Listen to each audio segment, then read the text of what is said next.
So blank list is created. We are running the for loop on the nested list and we are accessing each and every item. So first value of final list is going to be blank in the first iteration. And then we are going to add this first one to it. And as the output, we can look at final list also. Right. So let me first run this. And later on, I will show you how these steps. Okay, so why is this not working? Any idea? So that is where the difference comes between this plus and then the extend method. Any idea why this is not working? Sir, the item we haven't defined what's item. It's defined in this line. See, also look at the loop.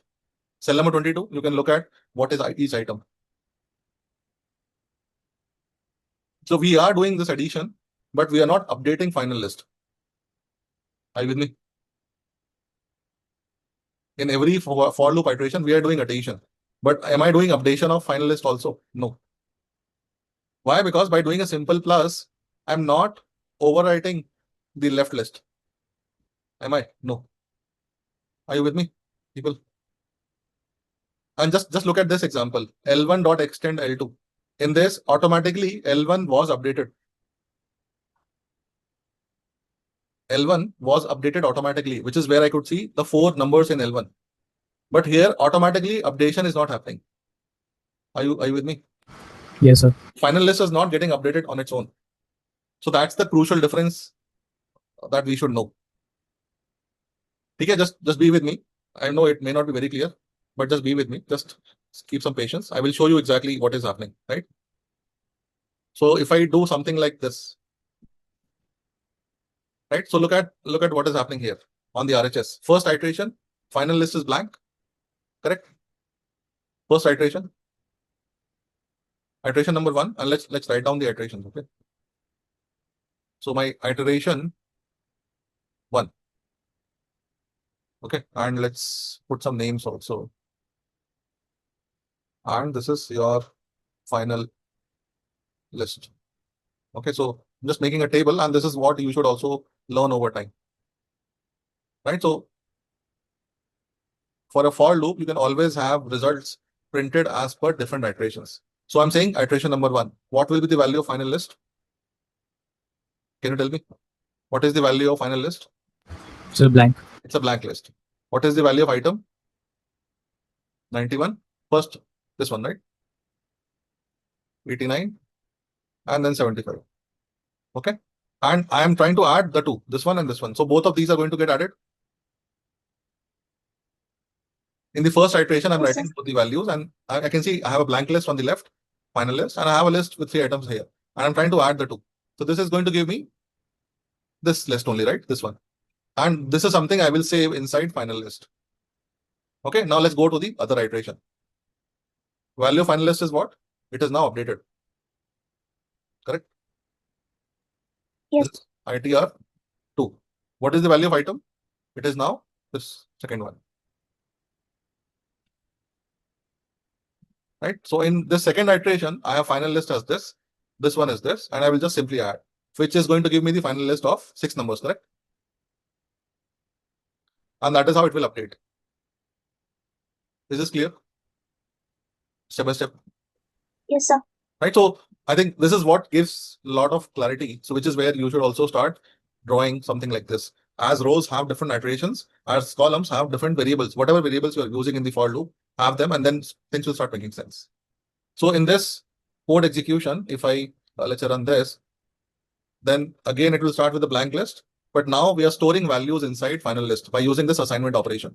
Okay, we are using a assignment operation. Now ideally it should have all the values, and it does.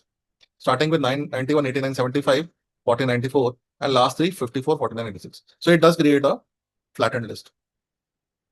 Any questions on this, please ask. So essentially what we are doing is, we are trying different approaches to flatten a list.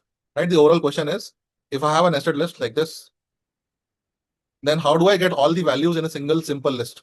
So you can see there are multiple inner lists, 1, 2, 3, 4, 5, and they have values 3 each. So how can I get 15 values, all the 15 values in a single list? And we have to use a for loop, but there are a few other fundamentals we need to learn. But finally, by using this approach, we're able to get all the 15 values. Now this is using the plus operator. Okay, this is just using the simple operator. And you should have noticed the difference, right? You should have noticed the difference, which is the way we write this line. Okay, but if I use the extend method, there is a method in a list, right? And it's a method, so I'm writing brackets. How will things be different? Tell me.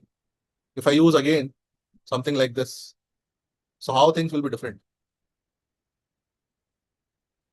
So compared to final list equals to final list dot extend bracket item say that again, final list. equal to final list dot extend Bracket. bracket item. So there is a slight difference. Please notice there is slight difference. If I use extend method like this, then this particular list gets automated, gets altered, gets modified automatically. Right? So notice when I did something like this, two lists are there, and I'm doing L1 extend L2. So L1 is automatically modified. Correct? You can see now L1 is changed automatically. I started with simple 1, 2, applied extend L2. So L1 is automatically now modified. I don't need to write L1 is equal to, right? I have not written L1 is equal to, correct?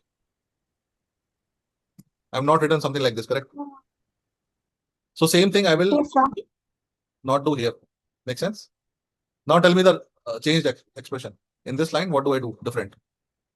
So we'll remove that final list equal to. Exactly, exactly. And this should do, right? Yes, sir. So let's run this. So why is this updated output? Because I have defined final list again from scratch.